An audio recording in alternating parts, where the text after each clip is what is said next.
नमस्कार, मैं हूं सुरभि शर्मा। स्पेशल रिपोर्ट की शुरुआत करेंगे। मोदी सरकार देश से नक्सलियों के खात्मे के लिए नई रणनीति पर काम कर रही है।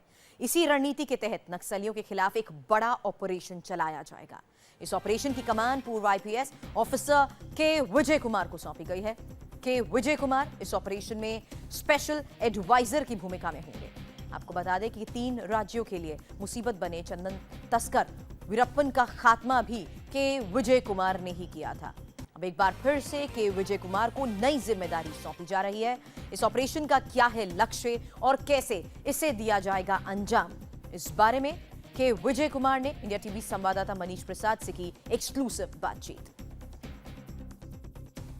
नक्सल प्रभावी इलाकों में एक बार फिर से सरकार और खासतौर पे सुरक्षा बलों की एक जॉइंट ऑपरेशन टीम को तैयार किया जाएगा जो कि अग्रेसिव ऑपरेशन करेगी। इसमें सीआरपीएफ के साथ साथ स्टेट पुलिस होगी। हमारे साथ इस समय सीनियर सिक्योरिटी एडवाइज़र के विजय कुमार हैं। ये अग्रेसिव का मतलब ये नहीं है कि हम टैक्टिकली अग्रेसिव हम रहेंगे, ऑफेंसिव डिफेंस करेंगे, मतलब खुद का कैंप का प्रोटेक्शन और बाहर का जितना भी एरिया डोमिनेशन जाएंगे तब पूरा अग्रेसिव पोस्चर रखेंगे। इसका मतलब ये नहीं है कि सबके साथ अग्रेशन। हम जानते हैं वहाँ बाकी लोग भी है, गांव का लोग भी है, बाकी लोग, इसलिए थोड़ा डिस्क्रिमिनेट अग्रेशन होगा। ये नहीं है कि सारे चीज़ में हम अग्रेशन, इसका मतलब टैक्टिकल अग्रेशन। ये एचएम साहब कह रहे थे। सर, ये भी बताया गया कि कोबरा और साथ में सीआरपीएफ का एक्स्ट्रा डिप्लॉयमेंट किया जाएगा, खासतौर पे बस्तर रीजन में जो कि वांटेड नक्सली हैं उनके लिए उनकी घेराबंदी की जाएगी। मैं पहले भी कह चुका हूँ, ये सबसे खतरनाक इंडिया में सारे कंट्री में बस्तर रीजन है। अगर बस्तर रीजन उसका कैपिटल, उसका हेडक्वार्टर, अलग हेडक्वार्टर सुकमा मान सकते हैं। सुकमा में एक बटालियन नंबर 1 का कोई लोग है, कई लोग हैं, उसमें 2-3 बहुत इंपॉर्टेंट मिलिट्री में थोड़ा टैक्टिक्स वगैरह जानते हैं, वो थोड़ा बहुत मिस्चीवियस लोग हैं, उनको वजह से बहुत नुकसान हुआ। इसलिए हम उनको टारगेट करना ये नहीं है कि इंडिस्क्रिमिनेट टारगेट, मतलब टैक्टिकली प्लान करके डिवाइस करके प्लान वगैरह के साथ हम ट्राई करेंगे उनके लिए। इस पूरे एरिया में आईडीज़ का बहुत बड़ा खतरा है। उसके साथ साथ लगातार ये चुनौती इस बात की है कि सीआरपीएफ के जवान, जैसे पहले मेलावाड़ा हुआ 7 मार्च, उसके बाद भेजी बड़ा था, फिर उसके बाद अब, तो इन सभी सिचुएशंस को देखते हुए काउंटर करने के लिए ऐसी स्ट्रेटजी जो कि क्लासिफाइड ना हो, जो बता सकें। आईईडी का मतलब इम्प्रोवाइज्ड एक्सप्लोसिव डिवाइसेस। इम्प्रोवाइज का मतलब है हम इमेजिनेशन को साथ बार बार वो चेंज करते रहेंगे टेक्निक्स। कभी कभी अमोनियम नाइट्रेट जो नॉर्मल फर्टिलाइज़र है, फर्टिलाइज़र को भी इस्तेमाल करके डीजल और फर्टिलाइजर कई टाइप का वो बदलते रहते हैं। IED is more dangerous than bullets. Bullets का तो है बट लेकिन IED is very very dangerous. ये केवल यहाँ नहीं, बाहर भी देखिए, अफ़गानिस्तान, ईरान, उससे पहले कंबोडिया, वियतनाम, हर एक जगह में ये माइंस और एक्सप्लोसिव्स की वजह से डैमेज बहुत ज़्यादा है। लोग we are trying to counter it by being cautious. IED detection के लिए और आईईडी डिफ्यूजन 2 टाइप का ट्रेनिंग हम करते हैं। मतलब unmanned aerial vehicle, pilotless aircraft भी कह सकते हैं आप। इसमें बहुत इम्पॉर्टेंट है उसको सर्वेलेंस के लिए, वॉच करने के लिए, अगर एम्बुश हो गया तो फॉलो करने के लिए हमारा पास है, लेकिन और ज़्यादा संख्या में चाहिए। डीजीसीआरपी ने एचएस को रिक्वेस्ट किया है, एचएस साहब ने भी मान लिया, एचएम साहब भी अप्रूव किया, और भी हमारे पास है कुछ, लेकिन और भी खरीदना चाहिए। हर एक कंपनी जो सेंसिटिव लोकेशन में है, हर एक कंपनी के लिए एक माइक्रो ड्रोन।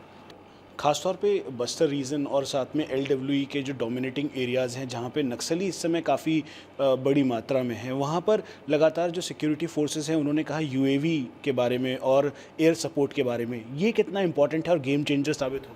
एयर सपोर्ट के बारे में एक पॉइंट मैं क्लैरिफाई करना चाहता हूँ। एयर सपोर्ट का मतलब ये नहीं है कि एयरफोर्स आके वहाँ बॉम्ब करेंगे और एक्सप्लोसिव डालेंगे और बुलेट्स इस्तेमाल करेंगे। खुद का सेल्फ डिफेंस के लिए अगर उनको ऊपर कोई अटैक हुआ, वो डिफेंड करने के लिए वो एसओपी है, that is standard operating procedure, rules of engagement में उन्होंने रखा है।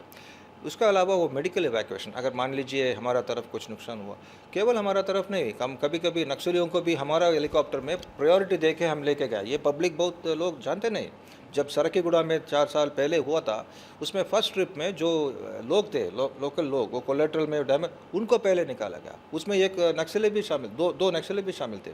आने वाले टाइम पे इस तरीके की कार्रवाई क्या देखी जा सकती है? क्योंकि 25 जवानों की शहादत होने के बाद पूरा देश बहुत ही बार बार एचएम की तरफ, आपकी तरफ, बिकॉज आप सीनियर सिक्योरिटी एडवाइज़र हैं, आपकी तरफ देख रहा है कि जो 25 जवान शहीद हुए हैं उनका क्या? ये सैक्रिफाइसेस वेस्ट नहीं होगा। हाँ, हमारा गवर्नमेंट, एचएम साहब, खास करके एचएम साहब बहुत सेंटिमेंटली और बहुत प्रोफेशनली बहुत इन्वॉल्व है। हर एक प्रोग्रेस का, आई मीन ऑपरेशन के बारे में वो वॉच करते रहते हैं। एचएस भी।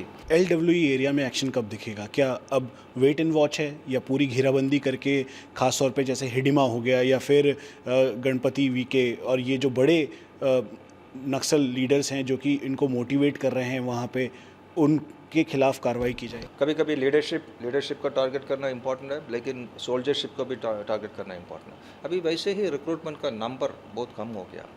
कई एरिया में वो विमेन, औरतों के ऊपर बहुत प्रेशर डाल के उनको रिक्रूट करता है, जैसे कि गढ़चिरौली के बगल में और माड एरिया और कई एरिया छत्तीसगढ़ में। कई NGOs है, वो romantically intellectually wedded to the idea of this insurgency.